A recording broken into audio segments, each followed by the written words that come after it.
जी दोस्तों, good morning to all of you. तो चलिए आज हम आप लोग को साइंस यानी कि विज्ञान के बारे में कुछ अध्ययन कराने जा रहे हैं, जिसको आप देखने से पहले कॉपी और एक पेन को साथ में लेकर ही बैठिएगा और एक एक टॉपिक को नोट्स कीजिएगा। तो अगर नोट्स कर लीजिएगा तो इसमें 100% का गारंटी है कि आपका दिमाग से ये बात कभी नहीं आएगा कि हमको ये समझ में नहीं आया है। इसलिए कि जो सारा भी डिफिनीशन आप लोग को बताया जाएगा, एक एक बहुत गहराई से बताया जाएगा और इसके बारे में संपूर्ण आप लोग को अध्ययन कराया जाएगा। यानी कि संपूर्ण अध्ययन का मतलब ये हुआ कि इसको विज्ञान को रटना नहीं होता है। विज्ञान को समझने के लिए हम अगर ये सोचेंगे कि विज्ञान को हम रट करके समझ जाए तो इम्पॉसिबल है। विज्ञान को जितना सरल विधि से उसको समझिए, उसको बार बार पढ़िए, उसी चीज को तो विज्ञान कहते हैं। जैसे आप लोग को हम बताते हैं कि विज्ञान किसे कहते हैं, तो देखिए यहाँ पर लिखा गया है कि क्रमबद्ध तरीके से प्राप्त ज्ञान को विज्ञान कहते हैं। क्रमबद्ध तरीका मतलब ये हुआ दोस्तों कि सीरियल वाइज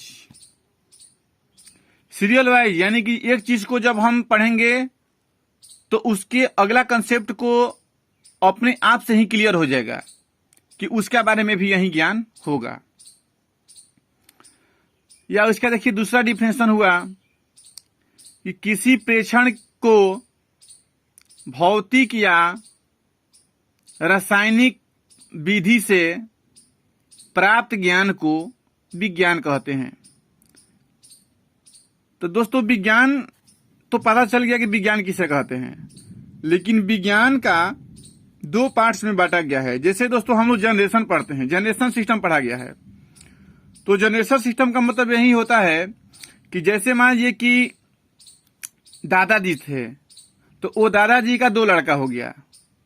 तो जब 2 लड़का हुआ तो एक लड़का से मान लीजिए कि एक लड़का से भी कुछ परिवार होगा और सेकंड लड़का से भी कुछ परिवार होगा। तो जैसे मान लीजिए कि एक लड़का से जो परिवार हुआ है 2 लड़का उनका भी हो गया, और जो दादाजी की जो दूसरा लड़का था उनसे एक ही लड़का हुआ। तो एक लड़का से फिर कितना लड़का हुआ और उनका दूसरा लड़का से 2 लड़का से कितना लड़का हुआ। यानी कि प्रतिदिन, यानी कि इसको हम लोग चेन सिस्टम बोलते हैं। मतलब दिन पर दिन ये क्या होता है कि जनसंख्या बढ़ती ही जाती है। तो उसी तरीके से समझेंगे कि जो विज्ञान हो ये यही दादाजी हो गए और इनका 2 लड़का हो गया। कौन कौन हुआ? तो एक भौतिक विज्ञान और एक जीव विज्ञान। तो भौतिक विज्ञान का भी 2 लड़का, एक भौतिकी और एक रसायन। और जो जीव विज्ञान है इनका भी 2 लड़का, एक वनस्पति विज्ञान और एक प्राणी विज्ञान। तो दोस्तों अब हम ये समझेंगे इसमें कि भौतिकी किसे कहते हैं, रसायन किसे कहते हैं और जीव विज्ञान किसे कहते हैं। तो सबसे पहले हम चलेंगे कि भौतिकी, यानी कि भौतिकी को पिता को न्यूटन कहते हैं। जो भौतिकी के पिता थे न्यूटन, वो इंग्लैंड के रहने वाले थे और उनका जन्म 25 दिसंबर 1642 ईस्वी में हुआ था। और जो भौतिकी थे तो इनका जो आधुनिक भौतिकी का पिता, उनको बोलते हैं गैलीलियो। क्या बोलते हैं? गैलीलियो। आधुनिक मतलब जो आजकल, मतलब कि पहले न्यूटन थे, बट जो अभी मॉडर्न फिजिक्स का जो फादर हैं वो गैलीलियो हैं।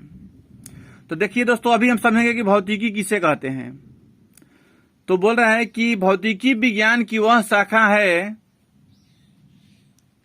जो द्रव्य एवं ऊर्जा के बारे में या उसके गुण के बारे में अध्ययन करता है, उसे भौतिकी कहते हैं।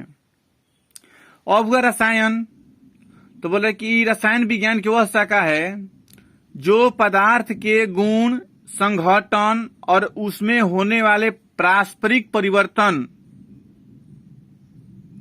के बारे में अध्ययन करता है, उसे रसायन विज्ञान कहते हैं। और रसायन विज्ञान का जो पिता थे वो थे लेवोसियर। और ये जो लेवोसियर थे इनका जन्म हुआ था, इनका जो देखिए दोस्तों जन्म हुआ था 12 दिसंबर 1743 में। इनका जन्म हुआ था 1743 में हुआ था।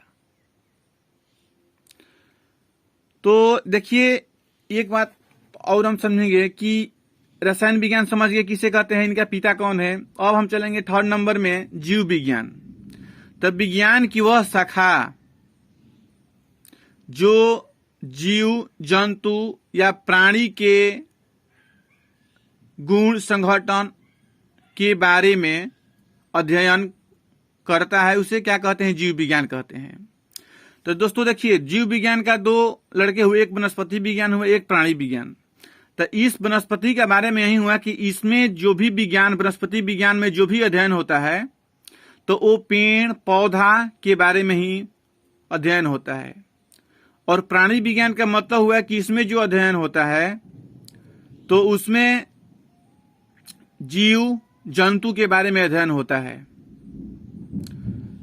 तो देखिए इसमें जो जीव विज्ञान थे उनका पिता थे अरस्तु। जीव विज्ञान का पिता कौन है, अरस्तु है। वो कहाँ के रहने वाले थे, तो वो रहने वाले थे, आपको एक पड़ता है यूनान में मेसिडोनिया के रहने वाले थे। इनका जन्म जो हुआ था 384 ईस्वी पूर्व में जन्म हुआ था और 322 ईसा पूर्व में मृत्यु हो गया था। तो लेकिन आप लोग को देखिए यहाँ पर एक कंफ्यूज होगा कि 384 ईस्वी में जब इनका जन्म हुआ ईसा पूर्व में, तो इनका मृत्यु कैसे हो गया 322 ईस्वी पूर्व में। तो देखिए दोस्तों हम ये जानते हैं कि पूर्व का मतलब होता है पहले। जैसे अभी हम लोग का 2021 के बाद अगला आएगा 22, लेकिन उस समय पूर्व में क्या हो रहा था कि उसमें पूर्व में हो रहा था कि अगर अभी 21 है तो अगला साल 21 नहीं आएगा, 20 आएगा। मतलब ये एंटी क्लॉकवाइज सिस्टम से इसका ईयरिंग चेन सिस्टम चल रहा था। तो उम्मीद है हम लोग को मुझे उम्मीद है कि आप लोग को जितना भी टॉपिक एक एक करके बताए सरल विधि से आप लोग को जरूर समझ में आएगा या समझ में आ गया होगा। अगर आप लोग को समझ में आ गया होगा तो प्लीज आपसे रिक्वेस्ट है कि इस चैनल को अपने फ्रेंड के पास जितना अधिक से अधिक शेयर करे, लाइक कर दे और सब्सक्राइब कर दे। और आप लोग को इस चैनल पर फायर सिस्टम यानी कि फायर और फायर एंड सेफ्टी के सिस्टम के बारे में भी कुछ बताया जाएगा। धन्यवाद।